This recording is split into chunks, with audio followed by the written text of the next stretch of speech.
ओम नमस्ते। योग किरण भाई कुलभूषण बैराठी यूट्यूब चैनल में आप सभी परम सम्माननीय भाई बहनों का हृदय की गहराई से अभिनंदन। मित्रों, हम अपने वीडियोस के अंदर आपको अनेक रोग, उनसे होने वाले अन्य रोग, उनके उपचार और उनके कारण के बारे में जानकारी देते रहते हैं। आज के हमारे इस वीडियो में एसिडिटी रोग के बारे में हम जानकारी दे रहे हैं। यह रोग क्यों होता है, क्या कारण है, इसके क्या लक्षण है, इसके क्या उपचार हैं और किस प्रकार इसके साइड इफेक्ट्स क्या है, इसके कारण अन्य कौन से रोग पनपते हैं, इस विषय में हम जानकारी प्राप्त करेंगे। जब हमारे आमाशय में, उदर में अम्ल की, पित्त की मात्रा बढ़ जाती है तो एसिडिटी का रोग या क्रोनिक एसिडिटी का रोग होने लगता है। इसका कारण, जो विशेष कारण है, आपका आहार होता है। आप शारीरिक व्यायाम नहीं करते हैं, शारीरिक परिश्रम नहीं करते हैं तो भी एसिडिटी का रोग होता है। और यदि आप अपना आहार बहुत ही तीक्ष्ण यानी कि तीखा, मिर्च मसालों वाला, तेलीय पदार्थों का ज़्यादा सेवन करते हैं, चिकनाई का ज़्यादा प्रयोग करते हैं, तो ऐसी स्थिति में शरीर में एसिडिटी बनने लगती है। आपका आहार असंतुलित होता है, समय पर नहीं होता, भोजन के साथ आप जल का सेवन ज़्यादा करते हैं, तो ये और विपरीत आहार का प्रयोग यदि आप करते हैं तो आपके आमाशय में अम्ल पित्त बनने लगता है, आपकी एसिडिटी बनने लगती है। जब एक साधक को, एक रोगी को एसिडिटी बढ़ने लगती है तो इसके कारण माइग्रेन पेन का होना, चक्कर आना, उल्टी होना, क्रोध का होना, मुंह में पानी का आना, मानसिक तनाव, मानसिक अवसाद का होना, आपका पाचन तंत्र पूरा खराब हो जाता है। ऐसे अनेक रोग इस एसिडिटी की वजह से होने लगते हैं। तो इनसे कैसे बचा जा सकता है? सर्वप्रथम तो मैं आपको यही सलाह देना चाहूँगा कि आप शारीरिक परिश्रम करें, आसन का अभ्यास करें, प्राणायामों का अभ्यास करें और प्राकृतिक चिकित्सा को अपनी जीवन शैली में अपनाएं। अपने भोजन को और भोजन को करने की विधि में सुधार लेकर आएं, जिससे कि आप इन रोगों से बच सकें। अपनी जीवन शैली में सुधार करें, भोजन को चबा चबा कर शांति के साथ करें, बहुत ही धैर्य के साथ भोजन का सेवन करें, समय लगाइए। जल और भोजन में कम से कम 45 मिनट से 60 मिनट तक का अंतराल रखें। जब आप इस प्रकार से इन चीज़ों का ध्यान में रखते हुए भोजन करेंगे, शारीरिक व्यायाम करेंगे, योग की शरण में रहेंगे, प्राकृतिक चिकित्सा को अपने जीवन में अपनाएंगे, तो निश्चित रूप से आप अम्ल पित्त जैसे रोगों से और इसके कारण होने वाले अनेक रोगों से बच सकते हैं।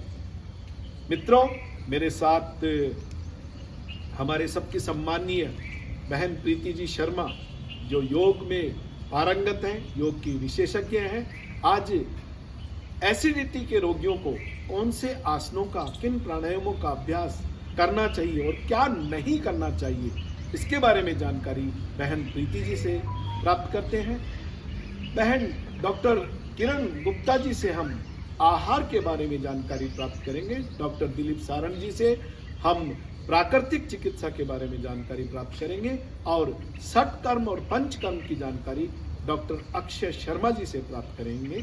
तो आइए आप हमारे इस वीडियो को देखें, इसे लाइक करें, शेयर करें, कमेंट्स करें और यदि अभी तक भी आपने हमारा चैनल सब्सक्राइब नहीं किया है तो कृपया चैनल को भी सब्सक्राइब कर दें। तो दोस्तों, एसिडिटी एक ऐसी समस्या है, ऐसी बीमारी है जिसमें आमाशय के भीतर अम्ल की अधिकता हो जाती है।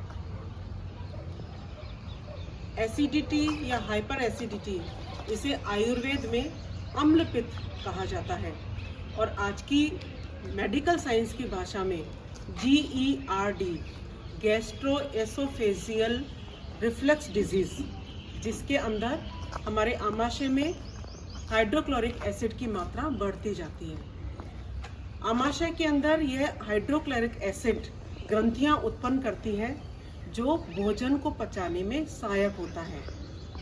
लेकिन हमारे गलत आहार विहार, हमारा गलत रहन सहन और गलत खान पान की वजह से जब ये एसिड बढ़ने लगता है तो खट्टी डकारें आने लगती हैं, भोजन का पाचन नहीं होता, स्वभाव में चिड़चिड़ापन आ जाता है, गैस कब्ज की शिकायत होने लगती है। तो ऐसी स्थिति में हमारा शरीर रोगग्रस्त होने लगता है। पित्त का निर्माण, पित्त यानी बाइल, इसका निर्माण लीवर में होता है और यह पित्ताशय गॉल ब्लैडर के अंदर संग्रहित होता है। जब सामान्य पित्त हम देखें तो नीला, पीला, दुर्गंध रहित, गर्म और कटु होता है। लेकिन हमारे गलत खान पान के कारण जब यह पित्त सड़ जाता है, खट्टा होने लगता है और इसकी मात्रा बढ़ने लगती है, तो शरीर की तासीर भी गर्म हो जाती है। ऐसी स्थिति में शरीर अनेक बीमारियों से ग्रस्त होने लगता है। तो आइए हम कौन से ऐसे योगासन का अभ्यास करें, कौन से ऐसे प्राणायाम का अभ्यास करें ताकि हम एसिडिटी की इस समस्या से निजात पा सकें, इससे मुक्ति पा सकें। हम सभी कभी ना कभी एसिडिटी की समस्या से ग्रसित हुए हैं। विश्व का हर तीसरा व्यक्ति एसिडिटी की परेशानी झेल रहा है। तो ऐसी स्थिति में हम आसनों का अभ्यास करें, प्राणायाम का अभ्यास करें। वज्रासन का अभ्यास हमारे लिए सबसे उपयोगी है। वज्रासन ऐसा आसन है जो सीधा हमारे पाचन तंत्र पर सकारात्मक प्रभाव डालता है, भोजन का पाचन करने में सहायक है। हमारे पूर्व वीडियो में हमने आसनों के बारे में बताया है जो कि हमारे शरीर पर सकारात्मक प्रभाव डालते हैं। वज्रासन है, उष्ट्रासन है, भुजंगासन है, ताड़ासन है, उत्तान पादासन है, नौकासन है।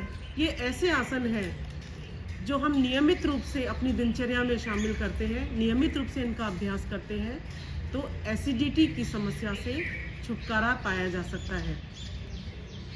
वज्रासन का अभ्यास हम एक बार देख लेते हैं। दोनों पैरों को सामने की तरफ करेंगे, दाएं पैर को पीछे ले जाइए, बाएं पैर को पीछे ले जाइए, दोनों अंगूठों को मिला लीजिए और एड़ियों के बीच में बैठ जाएंगे। दोनों हाथ घुटनों पर सीधे, दृष्टि सामने की ओर। वज्रासन का अभ्यास प्रातःकाल खाली पेट आप अभ्यास करें और भोजन के उपरांत भी 5 मिनट इस स्थिति में बैठें तो आपका पाचन तंत्र सुचारू रूप से कार्य करेगा। और जब आपका पाचन तंत्र सुचारू रूप से कार्य करेगा तो भोजन आपका सही रूप से पचने लगेगा। ना एसिडिटी की समस्या रहेगी, ना गैस की समस्या रहेगी, ना अपच की समस्या रहेगी। इसी तरह से उष्ट्रासन का अभ्यास करते हैं। घुटनों के बल खड़े होकर दोनों घुटनों में कंधों के समान अंतर करते हैं। दोनों हाथों को ऊपर की तरफ से पीछे ले जाते हैं, श्वास को अंदर की ओर करते हुए दोनों हाथों को पैरों पर लाएं। यथाशक्ति रुकते हुए वापस पूर्व स्थिति में आएंगे। उष्ट्रासन का अभ्यास भी आपके आमाशय पर प्रभाव डालता है और भोजन का पाचन करने में सहायक है। भोजन का पाचन होते ही न गैस की समस्या रहती है, न एसिडिटी की समस्या रहती है। इसी तरह से भुजंगासन का अभ्यास, पेट के बल आप लेट जाइए, दोनों हाथ कंधों के पास, श्वास को भरते हुए नाभि से ऊपर के शरीर को ऊपर उठाएं, कोहनियों को हल्का मोड़ कर रखें, ऊपर देखिए। इस स्थिति में भी पूरा प्रभाव आपके पेट पर पड़ रहा है, आमाशय पर पड़ रहा है, तो एसिडिटी की समस्या से छुटकारा पाने में भी उपयोगी। इसी तरह से पीठ के बल जब हम लेट जाते हैं, दोनों हाथ जंघाओं के पास, उत्तान पादासन की स्थिति में दोनों पैरों को 30 डिग्री तक ऊपर उठाइए, पैरों को सामने खींच के रखें, श्वास छोड़ते हुए नीचे। पूरा प्रभाव आपके आमाशय पर। उत्तान पादासन हम 15 डिग्री कोण में भी करते हैं, 10 सेकंड रुकते हैं, 30 डिग्री कोण में 10 सेकंड रुकते हैं, 60 डिग्री कोण में 10 सेकंड रुकते हैं और धीरे धीरे पैरों को श्वास छोड़ते हुए नीचे की ओर लाते हैं। उत्तान पादासन के साथ नौकासन का अभ्यास, दोनों पैर मिला लीजिए, दोनों हाथों को जंघाओं पे लाके रखिए। सिर, हाथों एवं पैरों को ऊपर की ओर उठाएंगे, नितंब के आधार पर संतुलन बनाते हुए हाथों पैरों और सिर को ऊपर उठाने से पूरा प्रभाव आपके आमाशय पर पड़ रहा है, पूरा प्रभाव आपकी आंतों पर पड़ रहा है। तो पाचन तंत्र आपका सुचारू रूप से कार्य करेगा। आंतों में फंसा हुआ मल, आंतों में जो मल जमा हो गया है वो उसका निष्कासन होने लगेगा और ऐसी स्थिति में धीरे धीरे गैस एसिडिटी की समस्या से छुटकारा मिल जाएगा। इस प्रकार वज्रासन, ताड़ासन, भुजंगासन, उत्तान पादासन, नौकासन, उष्ट्रासन, सर्वांगासन, ऐसे अनेक ऐसे अभ्यास हैं, ऐसे आसन हैं जिनको हम नियमित रूप से अपने अभ्यास क्रम में शामिल करें तो निश्चय ही एसिडिटी की समस्या धीरे धीरे समाप्त हो जाएगी। और प्रतिदिन वज्रासन आप भोजन के उपरांत भी करने लगेंगे तो भोजन का पाचन होने लगेगा, तो एसिडिटी स्वतः ही दूर होने लगेगी। इसी के साथ खान पान पर भी हमें विशेष ध्यान देना चाहिए। मिर्च मसालेदार खाना खाने से, खाना खाते ही सो जाने से, खाना खाते ही पानी पी लेने से, ये छोटी छोटी ऐसी चीज़ें हैं जिनका हमें अपने डेली के रूटीन में ध्यान रखना चाहिए। यदि हम इनका ध्यान नहीं रखते तो भी एसिडिटी की समस्या से हम ग्रस्त होने लगते हैं। दोस्तों, आसनों के अभ्यास से शरीर के अंगों पर दबाव पड़ता है, मांसपेशियों पर दबाव पड़ता है और उनकी क्रियाशीलता बढ़ जाती है। जब आमाशय के अंदर सामान्य रूप से पित्त या एसिड की जो मात्रा है वो भोजन को पचाने में सहायक सिद्ध होती है। जब ये एसिड बढ़ जाता है तो समस्या उत्पन्न होती है, तो खट्टी डकारें आने लगती है, तो अपच की शिकायत होती है, तो गैस की शिकायत होने लगती है, सिर में दर्द होने लगता है और स्वभाव में चिड़चिड़ापन आने लगता है। तो आइए नियमित रूप से, विधिवत रूप से हम इन आसनों का अभ्यास करते हैं तो हमें पूरा लाभ मिलता है। और एक और आसन मैं आपको बताने जा रही हूँ, पवन मुक्तासन। पवन मुक्तासन का अभ्यास भी इन समस्याओं से निजात दिला देता है। पवन मुक्तासन का अभ्यास करने से शरीर में पित्त की, अम्ल की संतुलित मात्रा बनी रहती है, जितना कि भोजन को पचाने में सहायक होती है। पवन मुक्तासन में दोनों हाथों का ग्रिप बनाएं, जंघा का दबाव पेट पर डालें और श्वास को बाहर की ओर निकालते हुए ठुड्डी को घुटने से लगा लीजिए, माथे को घुटने से लगा लीजिए। यथाशक्ति अभ्यास करेंगे। कोहनियों को चंगाओं से सटाते हुए पूरा दबाव पेट पर डालते हुए जितनी देर श्वास को बाहर निकाल कर रोक सकते हैं उतनी देर रोकना है। फिर वापस सिर को नीचे रखते हुए, बस ध्यान नहीं देना है जिनकी गर्दन में दर्द है सिर को ऊपर नहीं उठाएंगे।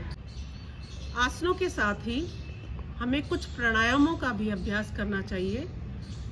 वैसे तो आसन, प्राणायाम, ध्यान का अभ्यास हमें प्रतिदिन करना चाहिए और हम प्रतिदिन 1 घंटा यदि अभ्यास करते हैं तो स्वतः ही शरीर की सारी बीमारियां दूर होने लगती हैं। लेकिन जब एसिडिटी की समस्या शरीर के भीतर आने लगती है तो सबसे पहले हम करेंगे भस्त्रिका प्राणायाम। भस्त्रिका प्राणायाम, अनुलोम विलोम प्राणायाम, शीतली प्राणायाम, चंद्रभेदी प्राणायाम, ये एसिडिटी की समस्या के लिए विशेष लाभकारी है। इनके बारे में हमने पूर्व वीडियोस के अंदर विस्तार से बताया है, लेकिन संक्षेप में मैं आपको भी बता देती हूँ। भस्त्रिका प्राणायाम के लिए आंखें बंद रखते हुए, मेरुदंड बिल्कुल सीधी, लंबा गहरा श्वास भीतर की ओर भरते हुए अधिकतम ऑक्सीजन को फेफड़ों में भरने का प्रयास करेंगे और बिना श्वासों को रोके अधिकतम वायु को बाहर की ओर निकालने का प्रयास करें। जितना समय श्वास को भीतर की ओर लेने में लगाते हैं उतना ही समय या उससे दुगना समय श्वासों को बाहर की ओर निकालने में लगाना है। भस्त्रिका प्राणायाम कम से कम 10 मिनट आप प्रतिदिन अभ्यास करें। स्वभाव में शांति आएगी, स्मरण शक्ति बढ़ेगी और आमाशय के भीतर पित्त की संतुलित मात्रा बनी रहेगी। अगला अभ्यास चंद्रभेदी प्राणायाम। चंद्रभेदी प्राणायाम के अभ्यास के लिए दाएं हाथ को उठाएंगे, दाएं हाथ के अंगूठे से दाईं नासिका को बंद करेंगे, बाएं से लंबा गहरा श्वास भीतर की ओर भरें। अब बाईं नासिका को बंद करते हुए श्वास को भीतर की ओर रखते हुए ठुड्डी को कंठपूर से लगाएं। कुंभक की स्थिति में रोकने के बाद दाईं तरफ से श्वास को बाहर निकाल दीजिए। फिर से अंगूठे से दाईं नासिका को बंद करेंगे, बाएं से या लेफ्ट से इनहेल करें, श्वास को रोकिए और राइट साइड से श्वास को बाहर निकाल दीजिए। चंद्र भेदी प्राणायाम बाएं से रोकना है, दाएं से छोड़ना है। लगातार यही अभ्यास करना है। जब हम बाईं दिशा से श्वास को भीतर की ओर बढ़ते हैं तो हमारा चंद्र स्वर सक्रिय होता है, ईड़ा नाड़ी सक्रिय होती है, शरीर के भीतर शीतलता का अनुभव होता है। तो सीधा प्रभाव आमाशय में एसिड को कंट्रोल करने में रहता है। अगला अभ्यास शीतली प्राणायाम। शीतली प्राणायाम भी जैसा कि नाम से ही स्पष्ट है, शरीर के भीतर शीतलता लाता है। और चूंकि अम्ल का स्वभाव गर्म होता है, जब आमाशय में अम्ल की अधिकता होती है तो शरीर के भीतर पित्त बढ़ जाता है, गर्मी बढ़ जाती है। तो उसको शांत करने के लिए शीतली प्राणायाम विशेष लाभदायक रहता है। होठों को गोलाकार करेंगे तो जीभ का पाइप बन जाएगा इस तरह से। इस स्थिति में जीभ को गोलाकार करते हुए इसके पाइप से धीरे धीरे श्वास को भीतर की ओर भरना है। मुंह को बंद करते हुए ठुड्डी को कनकुब से लगाते हुए श्वास को यथाशक्ति रोकने का प्रयास करें। कुंभक की स्थिति में रहें। चेहरे को सामने की ओर करते हुए दाईं नासिका को बंद करते हुए बाएं से धीरे धीरे श्वास को बाहर की ओर निकालें। फिर से जीभ का पाइप बनाते हुए श्वास को भीतर की ओर भरें और दाईं नासिका को बंद करते हुए बाएं से श्वास को बाहर निकालें। एक और प्राणायाम का मैं अभ्यास कराने जा रही हूँ, अनुलोम विलोम प्राणायाम। बहुत ही उपयोगी प्राणायाम, शरीर में वात, पित्त और कफ का संतुलन बनाए रखता है। और पित्त सामान्य रूप से बहुत आवश्यक है क्योंकि भोजन का पाचन इसी के द्वारा होता है। प्रोटीन जो हमारे डाइट का हिस्सा है, प्रोटीन को पचाने में पित्त का विशेष महत्व रहता है। लेकिन स्थिति खराब तब होती है जब इनकी अधिकता हो जाती है। इनकी अधिकता क्यों हो जाती है? क्योंकि हमारे आहार में मिर्च मसालेदार भोजन आने लगता है, नमकीन ज़्यादा खाते हैं, मीठा ज़्यादा खाते हैं, श्वेत चीज़ें, चीनी, मैदा, जब इनका सेवन हम ज़्यादा करने लगते हैं तो हमारा पाचन तंत्र खराब होने लगता है। ऐसी स्थिति में एसिडिटी की समस्या बढ़ जाती है। तो अनुलोम विलोम प्राणायाम इसको कंट्रोल करने के लिए बहुत उपयोगी है। दाएं हाथ को ऊपर उठाएं, दाईं नासिका को बंद करें, बाएं से लंबा गहरा श्वास भीतर की ओर भरें, राइट नोस्ट्रिल से श्वास को बाहर की ओर निकालें, फिर राइट नोस्ट्रिल से वापस भीतर की ओर श्वास को भरें, लेफ्ट नोस्ट्रिल से श्वास को बाहर की ओर निकालें। इस तरह से इस आवृत्ति को दोहराते रहें। 10 मिनट अनुलोम विलोम प्राणायाम का अभ्यास शरीर के भीतर अनेक रोगों को स्वतः ही दूर कर देता है, जिनमें एक एसिडिटी भी शामिल है। इनके बारे में यदि विस्तार से जानना है, आसनों के बारे में, प्राणायाम के बारे में विस्तार से जानना है तो हमारे पूर्व के वीडियोस को आप देख सकते हैं, जिनमें विधि भी बताई है, सावधानी भी बताई है और लाभ भी बताए हैं। प्राणायाम की श्रेणी में कपालभाति प्राणायाम का भी अपना विशेष महत्व है। यदि आप नियमित रूप से कपालभाति का अभ्यास करते हैं तो पाचन तंत्र आपका सुचारू रूप से कार्य करता है और भोजन का पाचन जब सुचारू रूप से होने लगता है तो पेट संबंधी समस्त रोगों से हमें मुक्ति मिल जाती है। लेकिन हाइपर एसिडिटी की स्थिति में या क्रॉनिक स्थिति के अंदर हमें कपालभाति का अभ्यास नहीं करना चाहिए, क्योंकि कपालभाति का अभ्यास करने से एसिड रिफ्लेक्स की स्थिति आने लगती है। गर्मी के मौसम में हाइपर एसिडिटी की स्थिति में कपालभाति का अभ्यास बिल्कुल नहीं करना चाहिए। बाकी अगर सामान्य एसिडिटी है तो 2 मिनट आप कपालभाति का अभ्यास कर सकते हैं। बाकी पूर्व वीडियो में हमारे इसके बारे में पूरा विस्तृत से वर्णन किया हुआ है। प्राणायाम का अभ्यास नियमित रूप से कीजिए और एसिडिटी की जब आपकी समस्या है उस वक्त भी अभ्यास करेंगे तो निश्चय ही आपको वो लाभ करेगा। हेलो फ्रेंड्स, मैं डॉक्टर किरण गुप्ता, प्राकृतिक चिकित्सालय बापू नगर जयपुर से पिछले 26 ईयर्स से कार्यरत सेवारत। आज मैं प्राकृतिक चिकित्सालय परिसर में आपको दिखाई दे रही हूँ और आज एक विशेष विषय पर हम बात करने जा रहे हैं, एसिडिटी निवारण। बहुत बड़ी समस्या बन गई है। बहुत सारे रोगों का कारण मात्र एक एसिडिटी है। एसिडिटी हमें कब्ज रहने से होती है, ये तो आपने सुना ही है। साथ में मैं आपका ध्यान फोकस करना चाहूँगी, एसिडिटी का मेन कारण है अपने विचार, अपने नकारात्मक विचार। अब इनको सभी जानते हैं कि नकारात्मक विचारों से एसिडिटी होती है, नकारात्मक सोच से होती है। कैसे बदले इनको सकारात्मक सोच में? तो ये प्राकृतिक चिकित्सालय बापू नगर जयपुर का एक सुंदर परिसर देखना है। बड़े बड़े बड़ के पेड़ जहाँ मैं दिखाई दे रही हूँ आपको, बड़ के पेड़ के पास, यहाँ का बड़ के पेड़ का वृक्ष जो कम से कम 70 साल 75 साल पुराना है, इसका सौंदर्य, इसकी आत्मिक शांति, इसकी हवा और इसकी ऑक्सीजन, पीपल के पेड़, नीम के पेड़, फूलों के पेड़, सोच ही बदल जाती है, तन मन में खुशबू फैल जाती है। इसी के द्वारा हम चलते हैं प्राकृतिक चिकित्सालय का अवलोकन करते हुए हम यहाँ भोजनशाला पर चलते हैं। मैं डॉक्टर किरण गुप्ता, प्राकृतिक चिकित्सालय बापू नगर जयपुर की भोजनशाला। आप सबको विदित होगा कि आहारी औषधि है, तो मैं ये बताना चाहूँगी कि आहारी औषधि कैसे हैं। तो आइए पधारें हमारी भोजनशाला में। हमारे भोजनशाला को आप देखिए, अवलोकन करें, कितनी सुंदर है, जितनी सुंदर है इसकी पॉजिटिव वाइब्स है। यहाँ पर सकारात्मक चिंतन होता है, सकारात्मक विचार होते हैं। जो व्यक्ति शांत चित्त से शुद्ध स्वच्छ वातावरण में शुद्ध विचारों के साथ भोजन करेगा, उसके लिए वो औषधि का ग्रहण करेगा, उसको आरोग्य देगा, उसकी एसिडिटी खत्म होगी। तो देखिए आप सुंदर सी भोजनशाला, जहाँ इनकी बैठने की व्यवस्था है।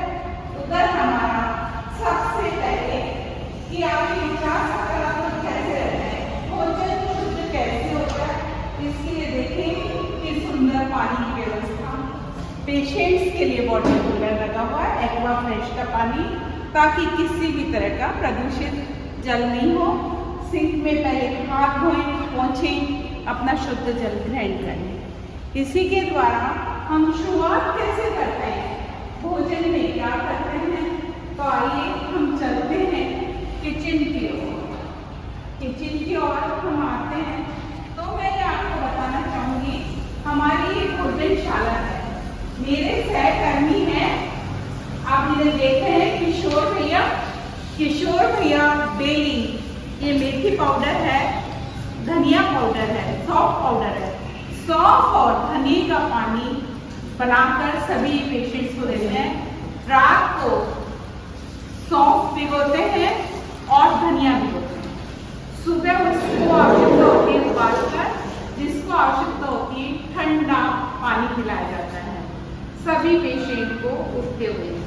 ये हमारे भोजन के बनाने वाले हैं, शुद्ध विचारों से भोजन बनाते हैं, बड़े स्नेह से प्रेम से भोजन बनाते हैं। जो व्यक्ति प्रेम से भोजन बना हुआ खाएगा, शुद्ध विचारों का भोजन खाएगा, जिसके हाथों से शुद्ध भोजन परोसा जाएगा, वो आपको आरोग्य देगा। तो ये देखिए आपके सामने सफाई का कितना ध्यान रखना है। खीरा धो रहे हैं, टमाटर कटा हुआ है, टमाटर रखें, बथुआ उबाला हुआ है, बथुए का रायता देंगे भोजन में, मिक्स वेजिटेबल देंगे, शुद्ध स्वच्छ लौकी, इसकी सब्जी बनाएगा। जब ऐसा भोजन मिलेगा, 3 घंटे भीगे हुए आटे की रोटी, वो भी जौ की या ज्वार की रोटी, और बड़े प्यार से चटनी बनाई जाती है एवरीडे। ये मिक्सी दिख रही है, इसमें एवरीडे चटनी भी बनाते हैं। सभी को ताजा चटनी दी जाती है, तो इसके द्वारा सभी को आरोग्य मिलता है। अब जिसको भी एसिडिटी हो, वो सौंफ का पानी पिए, धनिया का पानी पिए सुबह पहले, फिर आपको 1 घंटे के अंदर भीगी हुई किशमिश खानी है। 20 किशमिश रात को भिगो दें, 20 किशमिश रात को भिगो दें, सुबह उसका पानी भी पिए और किशमिश भी खाएं। आपकी एसिडिटी शांत हो जाएगी। इसके साथ ही अगर किसी को बहुत सीवियर और क्रॉनिक एसिडिटी है तो क्या करेंगे, आप या तो कतीरा गोंद या सादा गोंद के 10 दाने रात को भिगो दें, सुबह वो फूल जाएंगे, उसमें 1 चम्मच इलायची पाउडर डालें, भीगी हुई किशमिश डालें और आवश्यकता है तो मिश्री भी ऐड कर सकते हैं और सुबह भगवान का प्रसाद समझकर उसको खीर की तरह एंजॉय करें। आपकी एसिडिटी दूर, आप मुस्कुराएं। साथ ही में योग प्राणायाम आपने जाना है कि कौन कौन से करने हैं, क्या क्या करने हैं। और फिर आ जाइए हमारे किचन की ओर, नाश्ते की बारी, जिसमें 20 भीगी हुई किशमिश खानी है, 2 केले, अगर डायबिटीज है तो स्टीम की हुई एप्पल खाएंगे। साथ में हम खरबूजे के, तरबूज के सीड्स भीगे हुए या रोस्टेड खा सकते हैं, 5-10 फूल मखाना ले सकते हैं। और इसी के साथ अगर गाजर का मौसम है तो गाजर जूस लेंगे, गाजर का मौसम नहीं है तो पेठा जूस या लौकी का जूस पी सकते हैं। आपकी एसिडिटी शांत, पेट पर ठंडा तौलिया मुस्कुराते हुए दिन भर में 700 बार मुस्कुराएं। एसिडिटी का सवाल ही नहीं होता। पानी आहार है, औषधि है। पानी को घूट घूट करके होठों से मुंह लगाकर पानी पिएंगे तो वो आपको पानी एसिडिटी नहीं करेगा। भोजन समय से करेंगे, नाश्ते के 3-4 घंटे पश्चात भोजन करेंगे, भीगे हुए आटे की रोटी, सब्जी, सलाद, हरी चटनी। सब्जियों में बहुत घी तेल नहीं हो, कटोरी में घी तेल नहीं लगे, ऐसी सब्जी बननी चाहिए। मुस्कुराते जाइए, ग्रहण करते जाइए। इसके बाद आती है दोपहर में नारियल पानी लें, दोनों समय कच्चा नारियल साथ में ले सकते हैं, या लौकी का सूप या गाजर का सूप ले सकते हैं। शाम का खाना 7-7:30 बजे जब भूख लगे तगड़ी तभी खाएं। एकदम गरम खाना नहीं खाना है। एसिडिटी के पेशेंट ध्यान रखें, अगर आपने गरम सिक्की रोटी खाई है या गरम खिचड़ी खाई है वो भी एसिडिटी करेंगी। बहुत शांत चित्त से प्रभु को अर्पण करते हुए आप भोजन प्रसाद की तरह ग्रहण करें, मुस्कुराते हुए खाएं, आपको एसिडिटी नहीं होगी। 3 घंटे पहले खाएं ताकि आपकी 1-2 बार सोने से पहले पानी पीने में आ जाए, अच्छा रहेगा। और शाम को पुनः आप वापस पानी पी के वॉशरूम जाके सोएं तो आपको नींद भी अच्छी आएगी, तबीयत भी ठीक रहेगी और एसिडिटी गैस की समस्या दूर हो जाएगी। शाम के भोजन में दालें कभी भी इंक्लूड नहीं करें। दाल खानी है तो खाली मूंग मसूर की सुबह के खाने में खानी है और 2-3 घंटे भीगी हुई दाल ही खाएंगे जिसका पानी फेंक दिया जाएंगे। तो योग करें, निरोग करें, खुश रहें, स्वस्थ रहें, अच्छे सकारात्मक चिंतन रहें, ईश्वर को समर्पित करें तो आप सुखी हैं, स्वस्थ। Thanks to all. नमस्कार साथियों, मैं डॉक्टर अक्षय कुमार शर्मा, प्राकृतिक चिकित्सालय बापू नगर जयपुर से आप सभी स्वास्थ्य साथियों का हार्दिक अभिनंदन एवं स्वागत करता हूं। आज का जो हमारा विषय है वह है एसिडिटी। एसिडिटी में प्राकृतिक चिकित्सा के अंदर क्या क्या उपचार होते हैं और एसिडिटी से परमानेंटली कैसे राहत ली जा सकती है, आइए जानते हैं उसके बारे में। एसिडिटी को ख़त्म करने के लिए हठ योग में या षटक्रम में सबसे प्रथम हम कुंजल की क्रिया करते हैं। कुंजल की क्रिया करने के लिए आइए चलते हैं। कुंजल करने के लिए सबसे पहले ये मुद्रा होती है कगासन मुद्रा। कगासन मुद्रा में बैठकर पानी पिलाया जाता है। एक साथ 5 से 6 गिलास एक श्वास में पानी पीने होते हैं।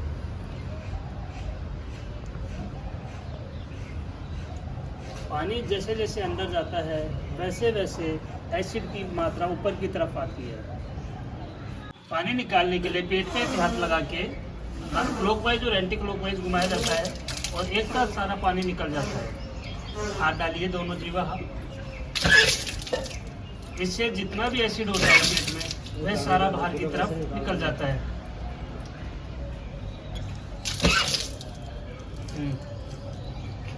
नमस्कार, अब आइए जानते हैं दूसरी विधि जिसके द्वारा एसिडिटी को ठीक किया जा सकता है। उस विधि का नाम आयुर्वेद में या पंचकर्म में नाभि बस्ती होती है।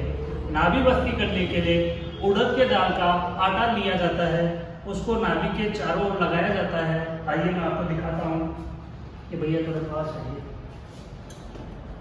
आटे को ऐसे गोला बनाकर चारों तरफ नाभि के लगा दिया जाता है, जिससे कि हम इस पे जो मेडिकेटेड ऑयल या मेडिकेटेड घी होता है वो डालेंगे तो ये बाहर न जाए। ये लगाने के बाद हम अपना मेडिकेटेड ऑयल या मेडिकेटेड घी होता है, देखिए उसको थोड़ा गुनगुना करके नाभि के चारों ओर धीरे धीरे डाला जाता है, जिससे कि नाभि अवशोषित। ये डालने के पश्चात कुछ देर के लिए इसे ऐसे ही रहने देते हैं, ताकि जो भी मेडिकेटेड ऑयल है या मेडिकेटेड घी है वह नाभि के द्वारा अवशोषित कर लिया जाए। ये क्रिया 2 से 3 बार की जाती है। जो ये ऑयल है या घी है उसे बार बार रीयूज कर सकते हैं। जैसे एक बार अभी हमने डाला है, इसके बाद दोबारा निकाल के दोबारा इसी में डाला जाएगा। ये क्रिया 2 से 3 बार की जाती है।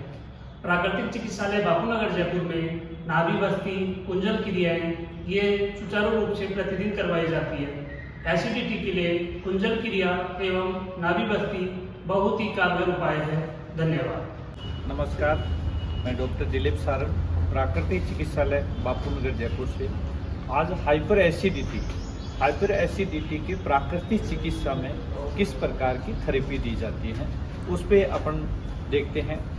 एसिडिटी जो हो उसको कैसे कंट्रोल किया जाए, और मिट्टी की थेरेपी जो है, क्योंकि आपका शरीर जो है वो पंच महाभूत से बना हुआ है, आकाश, वायु, पृथ्वी, अग्नि और जल। पंच तत्वों के द्वारा हमारे यहाँ प्राकृतिक चिकित्सा में बॉडी को डिटॉक्स किया जाता है। जो शरीर के अंदर विकार है उसको विकारों को बाहर निकाला जाता है। तो विकारों को बाहर आज देखते हैं कैसे प्राकृतिक चिकित्सा में मिट्टी का कैसे प्रयोग करते हैं। मिट्टी जो है, ये मिट्टी वैसे तो धरती को माँ के संबोधित करते हैं, और माँ के गोद में जब बच्चा जाता है तो वो सुरक्षित महसूस करता है। इसी प्रकार आपके शरीर में मिट्टी तत्व है, आपका शरीर जो बना हुआ है वो मिट्टी तत्व से बना हुआ है। मिट्टी जो है आपके शरीर में विकारों को कैसे दूर करती है और कैसे ठीक करने का काम करती है। तो अपन सबसे पहले एक बार मिट्टी जो बनाने की जो विधि है, कैसे मिट्टी बनाई जाती है उस विधि को देखते हैं। आज मिट्टी जो कितने एक बार बताइए, जो मिट्टी है, ये मिट्टी जो है, मिट्टी का जो स्टोरेज जो होता है, सबसे पहले हम मिट्टी का खेत में से जो मिट्टी लाते हैं वो करीबन 4 फीट गहरी होनी चाहिए, और लाने के बाद में उसको धूप में सुखाया जाता है। सामने ऐसे ढेर पड़ा है उसको सुखाया जाता है। सुखाने के बाद में उसको छान करके इस गोडाउन में भर देते हैं, और गोडाउन में भरने के बाद में 24 घंटा पहले, आज यदि जो ये मिट्टी का जो दिख रहा है ये कल सुबह की भिगोई हुई आज काम दे रहे हैं, 24 घंटे पहले उसको भिगो करके उसके बाद में दूसरे दिन उसको काम दिया जाता है। उसका अच्छी तरह उसमें मथना चाहिए, उसमें अच्छा लोच आना चाहिए। लोच मतलब एकदम लुगदी टाइप बन जानी चाहिए। बनने के बाद में उसको मिट्टी की पट्टी बनाए, जैसे ये पट्टी बना रखी है, ये पट्टी बना रखी है, ये अब पेट पर लगाया जाएगा। तो अपन देखेंगे पेट पे किस प्रकार लगाया। पेट जो है अपने नाभि से नीचे और पेडू का जो भाग है उस पर मिट्टी की पट्टी लगा देते हैं। तो अभी आपको दिखाते हैं मिट्टी की पट्टी किस प्रकार लगाई जाती है। आइए आप देखते हैं मिट्टी की पट्टी। ये जो मिट्टी की पट्टी है ये अपने पेडू का भाग, जो नाभि के 3 अंगुल नीचे और 3 अंगुल ऊपर, उसको बीच में मध्य भाग मानते हुए नाभि को सेंटर मानते हैं, और नाभि को सेंटर मानते हुए ये मिट्टी की पट्टी लगाई जाती है। ये पूरी मिट्टी की पट्टी, ये पट्टी जो है लगाने के बाद में करीबन 30 मिनट तक इसको रखा जाता है। जो आपके शरीर की गर्मी है एब्जॉर्ब करने में काम आता है। एसिडिटी बार बार एसिड सिक्रेशन बनता है, तो मिट्टी की जो पट्टी है वो एसिड सिक्रेशन को कम करती है धीरे धीरे, और आपकी इंडाइजेशन की जो प्रॉब्लम है, आपके शरीर में विकार जो आ रहा है उसको ठीक करने में काम करता है। तो इंडाइजेशन को ठीक करने के लिए मिट्टी मिट्टी तत्व जो है बहुत ही अच्छा तत्व होता है। पेट की जो चर्बी है उसको भी कम करती है, पेट की जो अंदर की गर्मी है उसको एब्जॉर्ब करती है। अंदर का जो सिस्टम है, चाहे लीवर हो, किडनी हो, इनको सबको फिर जो फंक्शन है उसको मजबूत करने का, मोमेंट करने का ये काम मिट्टी का जो है ये करते हैं। अब आपको दिखाएंगे ठंडा कटी स्नान। उसके बाद में क्या होता है, ठंडा कटी स्नान दिया जाता है। ठंडा कटी स्नान कैसे, तो आपको आइए अब दिखाते हैं ठंडा कटी स्नान कैसे कैसे दिया जाता है। ये जो कटी स्नान, जो ठंडा कटी स्नान जो हाइपर एसिडिटी के लिए जो फायदा करता है, वो ठंडा आज कटी स्नान देने की विधि और उसकी सावधानियां क्या क्या है, इसको पहले जरूरी समझने की जरूरत है। ये जो टब है, ये जो खाली पड़ा है, ये टब रखो, इस टब में पानी भर देते हैं ठंडा कटी स्नान के लिए। यदि रात के मटके के पानी यदि यूज करते हैं तो बहुत ही ज्यादा इफेक्टिव होता है। मिट्टी के जो मटके होते हैं, मटके पानी में भर देते हैं और इस कटी स्नान के, यदि आप सुबह खाली पेट इस कटी स्नान को दिया जाता है। खाली पेट सुबह यदि आप ज्यादा हाइपर एसिडिटी रहती है तो 6 बजे यदि कटी स्नान लेके और आप 10-15 मिनट घूमने का प्लान बनाते हैं तो बहुत ही अच्छा काम करती है। तो कटी स्नान क्या होता है, कटी स्नान ये कटी का भाग, कटी प्रदेश आपका जो शरीर का नाभि से नीचे और कटी का भाग थोड़ा सा नाभि से ऊपर और थाइस के बीच में, ये पानी में डीप होना चाहिए। इसमें बैठने की, अब आपको दिखाते हैं पेशेंट को किस प्रकार दिया जाता है कटी स्नान। उससे पहले पानी पिलाया जाता है, 1 गिलास पानी। सर गर्म यदि देते हैं तो सर पर तौलिया रखते हैं, ठंडे में तौलिए की आवश्यकता नहीं होती है। फिर भी सावधानी आपको बहुत ही जरूरी है। तो ठंडा पानी, ज्यादा ठंडा पानी मतलब बर्फ का पानी नहीं होना चाहिए, पर तो आपको पानी इतना ठंडा होना चाहिए जो आपकी बॉडी से ज्यादा ठंडा होना चाहिए, जो आपकी पेट की जो हीट है, गर्मी है, उसको एब्जॉर्ब कर सकते हैं। और पेट पे दाएं से बाएं आपको धीरे एक टॉवल से आपको घर्षण करना है। जैसे आपके शरीर का जो मल है, मल को निष्कासन करने के लिए घर्षण बहुत जरूरी है, क्योंकि आपको आंतों का जो सिस्टम बना हुआ है इस टाइप बना हुआ है। तो आपको इस प्रकार की धीरे धीरे हल्के हल्के हाथ से मालिश, पेट की धीरे धीरे घर्षण करना है, मालिश करनी है। इससे क्या होगा, आपकी जो पेट की गर्मी है उसको शांत करने में काम करेगा और आपकी एसिडिटी है उस पर कंट्रोल होगा। अब आपको दिखाते हैं कटी स्नान किस प्रकार दिया जाता है। ये कटी स्नान देने की जो विधि है वो जो है, देखिए पहले टब को पानी से भर दिया है और भरने के बाद में पट्टा जो है वो सामने रखा है, क्योंकि यदि पट्टे नहीं रखेंगे तो आपका पैर जो है हवा में घूमता रहेगा, तो आपके पैरों में दर्द हो जाएगा, अनकंफर्टेबल महसूस करेंगे। इस पेट पे जो है धीरे धीरे मालिश कर रहे हैं, हाथ से घर्षण कर रहे हैं। तो ये पेट पे जब घर्षण करेंगे तो आपका शरीर का जो मल है वो आपका शरीर को ठीक करने में, मल को ढीला करने में काम करेंगे। और ये ठंडा कटी स्नान देने से आपकी शरीर की जो गर्मी है उसको एब्जॉर्ब करेंगे। तो कटी स्नान महात्मा गांधी जी ने जो प्राकृतिक चिकित्सा में कटी स्नान को बहुत ही अच्छा महत्व दिया है। यदि कटी स्नान नियमित रूप से आप लेते हैं तो आपकी एसिडिटी हमेशा के लिए गायब हो जाती है, ठीक हो जाती है। इसके अलावा आपका पेट का जो सिस्टम है, क्योंकि सारी जो बीमारियां हैं प्राकृतिक चिकित्सा कहती है सभी रोग एक है, उसका कारण एक है, उसका निवारण एक है। क्योंकि इस रोग का कारण पेट ही मानती है आपकी संचित विजातीय द्रव्य। आपकी विजातीय द्रव्य किसको बोला है, शरीर में जिस चीज की आवश्यकता नहीं होती है उस चीज को उसमें होना। आप एसिडिटी होगी, आप चिकित्सकों के पास में जाएंगे, वो रेडटेक पेंटासिड का देंगे आपको।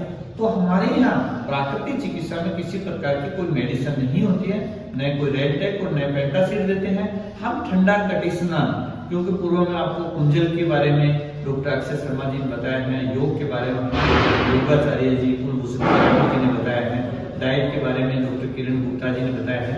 तो ये कटी स्नान का जो विशेष जो तरीका है वो कटी स्नान का, अब कटी स्नान कम से कम 15 मिनट के समय में कटी स्नान देना चाहिए। यदि 15 मिनट कटी स्नान लेते हैं तभी फायदा करेगा। और कटी स्नान के बाद में आपको 10 मिनट नंगे पैर आपको घास में, हरे घास में टहलना है।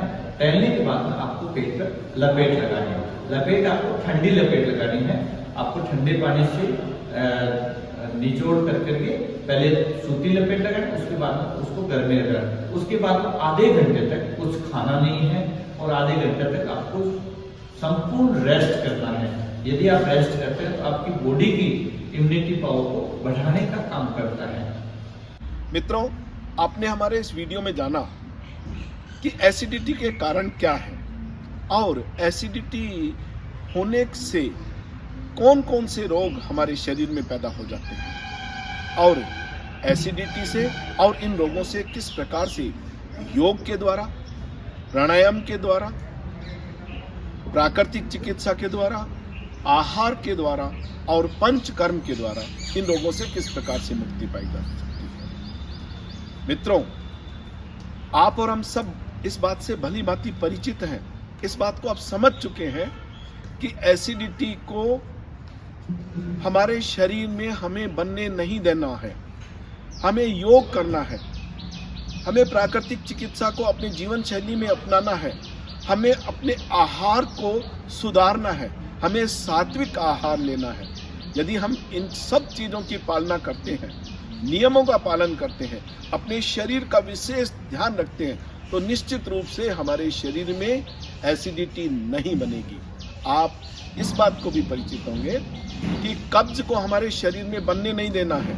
कब्ज के कारण गैस बनती है, गैस के कारण एसिडिटी बनती है, एसिडिटी के कारण अन्य अनेक रोग होते हैं, जैसे माइग्रेन का होना, जैसे एपिलेप्सी का होना, जैसे मानसिक तनाव, मानसिक अवसाद का होना, ऐसे अनेक प्रकार के रोग इसके कारण होते हैं। तो आइए आप हमारे इस वीडियो को देखें, अपने जीवन में प्राकृतिक चिकित्सा को, योग को अपनाएं और अपने आहार को सुधारें, स्वस्थ रहें, मस्त रहें और व्यस्त रहें। इसके साथ ही यदि आपने हमारे इस चैनल को अभी भी सब्सक्राइब नहीं किया है तो इसे चैनल को सब्सक्राइब करें, लाइक करें, शेयर करें, कमेंट करें। इन्हीं शब्दों के साथ जय हिंद, जय भारत, ओम नमस्ते।